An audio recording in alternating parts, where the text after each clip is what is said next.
Hello, everyone. I've got Derrick Turk with me here. He is the president of Terminus Data Science. And we're going to do a brief interview, just kind of introduce you to him and give you an idea of who will be doing our webinar coming up this month. We're really excited about it and looking forward to it. So I guess, Derrick, we'll start off with the usual thing. Can you tell us a little bit about yourself? Yeah, sure. So I'm Derrick Turk. I am currently a data science and software development consultant. Native Texan, grew up just north of Houston. Went to University of Texas at Austin. Actually studied mechanical engineering, which my path since then has gotten a little bit stranger, obviously. That's actually where I met my wife and now business partner, Catherine, who will be also presenting a case study as part of our talk later this month. We live in Pearland, Texas, and run Terminus Data Science LLC. When we're not working, we like to travel the world, which has gotten a little more difficult this year. But in normal years, we like to see different parts of the world, see different cultures, and this year we've been doing a lot of sourdough baking and reading, and just like everyone else, trying to muddle through 2020. My background in terms of data science and machine learning is almost a little bit of a cliche. I got really interested in computers and programming as a kid and kind of pursued it as a hobby through high school and college and kind of hit the workforce. Graduated in 2008, ended up going into a petroleum engineering role despite having a mechanical engineering background, really just because of how the job market was at the time. And sort of quickly found that there were all these applications for automation and eventually for data science and machine learning, which at the time we sort of just called AI, or maybe statistics. Um, but I don't want to emphasize that too much, because part of what I want to talk about later this month is that all of you, no matter what your background is, are totally suited to learning these skills and sort of getting into this field. As engineers, it's not necessary to have program computers as a kid or anything like that. It's an engineering discipline. We can all learn it. I think I was just fortunate enough to be born in a time and place when, in order to play the computer games I wanted to play, you had to learn enough about navigating the command line interface to set you up pretty well to learn programming later in life. Oh, that's really interesting. That's cool. That's I think that's how a lot of us have gotten into it. It's been kind of one of those things that kind of developed over time. Yeah, That's a neat thing. Yeah, definitely. So, well, why don't you tell us a little bit about Terminus Data Science? What's it about and what you guys do? sure. We launched in 2013, and it really was just kind of my solo consulting operation. For a lot of reasons, I put a lot of value on being an independent consultant. I like being able to sort of be an independent voice in the oil and gas data science world. I think there's a lot of consulting right now, and this is not to knock it, it's the nature of the industry, but that's sort of intrinsically tied to, a product or kind of a software vendor. Um, the long story short of how I got started is I was working as a reservoir engineer in the new ventures group of a large independent E&P. And, we were starting to, we'd been in gas shale for some time. We were starting to try to make sense of oil shales. And, I, I was in the reservoir engineering technology group. And so our tools were things like numerical simulation, RTA, PTA, all of which are great, but, none of which we really had the data for to do correctly with these immature kind of new assets with radically different physics than anything we worked before.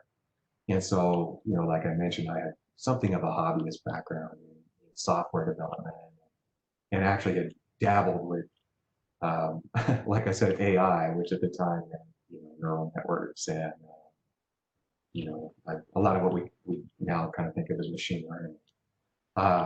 So long story short, I started looking at, okay, maybe I don't have a perfect physical understanding of the system. Maybe I can't even get the data I need to build that understanding.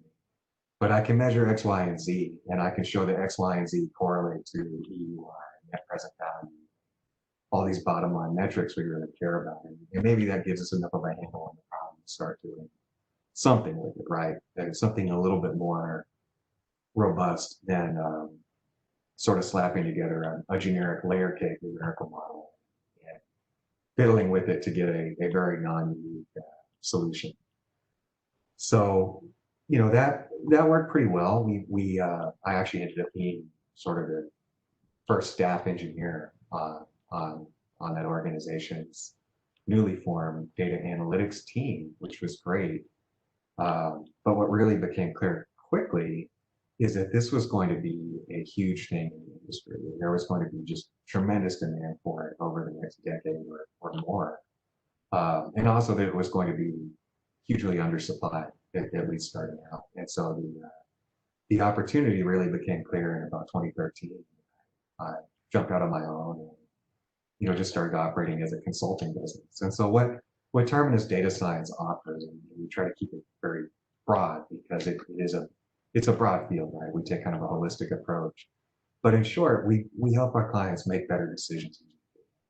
And so that can take the form of everything from what I would call a more traditional, which may be an oxymoron, data science project where you might come in and build a machine learning model, build a regression model to say optimize frac design for an operator in a region based on their observed performance, up to and including building custom software to automate engineering workflows, or even some of the things we'll talk about in case studies later this month.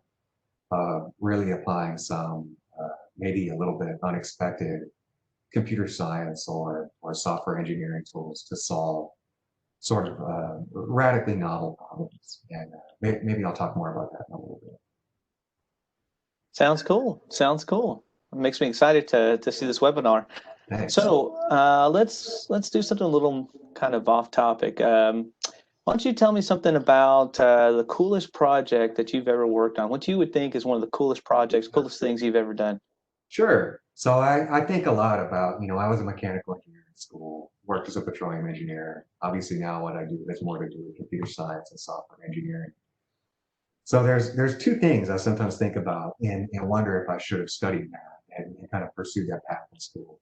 The first one is Russian literature, which is completely out of left field. But the second one is programming languages and programming language theory. So one of my hobbies for quite a few years has been sort of, learning about the design of programming languages, type theory, and writing interpreters and compilers and language translators. And so one of my pet theories is that a lot of problems we face as software developers or even as engineers really are sort of language problems in disguise. If you squint, they sort of look like an interpreter or a compiler. So the most interesting and fun project I've done in the last few years, this was for a mid-sized independent E&P. It was an oil and gas project.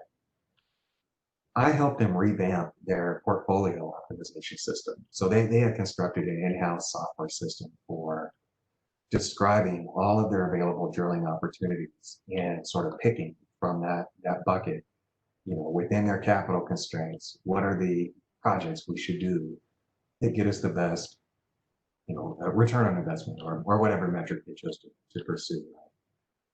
So one of the enhancements we did that the client really wanted was to take that from a deterministic fixed set of outcomes to a probabilistic view. And so the way we got there was through Monte Carlo simulation. We built a system where you could run the selected portfolio, in thousands of trials, and we had in the underlying data, we had the information to sort of characterize the range of outcomes for each project.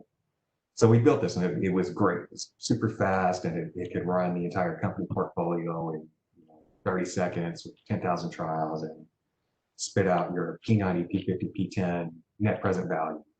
Well, the problem was no one really cared about that, right? The questions that matter for the business are much more specific. They might be things like, under this set of project selections, what is the chance that the, say, Permian Basin region achieves its production target in 2020 while staying within their capital budget and remaining cash flow positive, or at least cash flow neutral over the course of the year?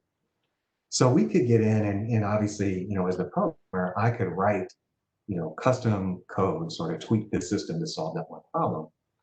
But what we really needed was a way to let engineers and even managers ask those thousands or millions of potential, very detailed questions. So the solution we came up with was to implement a custom programming language, really a domain-specific programming language for what we call kind of queries against this Monte Carlo system. So you could actually say in syntax, okay, show me the probability that, in region, Permian Basin, in year 2020, capital is less than X, and total BOEs is greater than Y. In fact, we actually once we had the text syntax, we were able to build kind of a structural visual editor, so you could create these things without ever having the possibility of a syntax error. I may actually go into some more detail on that because it has some interesting lessons for design and in the way we sort of think about engineering problems when they cross into software. But it was just a really fun exercise in taking something that's sort of traditionally seen as esoteric and theoretical computer science and solving a very real business and engineering problem. So that's probably one of my favorite projects from the last 3 or 4 years. Dude, that sounds really cool. That's really awesome. Yeah, I bet it was. Man, that sounds really cool. I'm definitely going to have to ask you about that later. Get some details on that one. That is awesome. All right. Well, thank you, Derrick, for your time. I appreciate it. I'm looking forward to the webinar. I'm sure everyone else is. And we'll talk to you in a few weeks. Thanks. That sounds great. I'm looking forward to it. All right. See you later, man. Bye.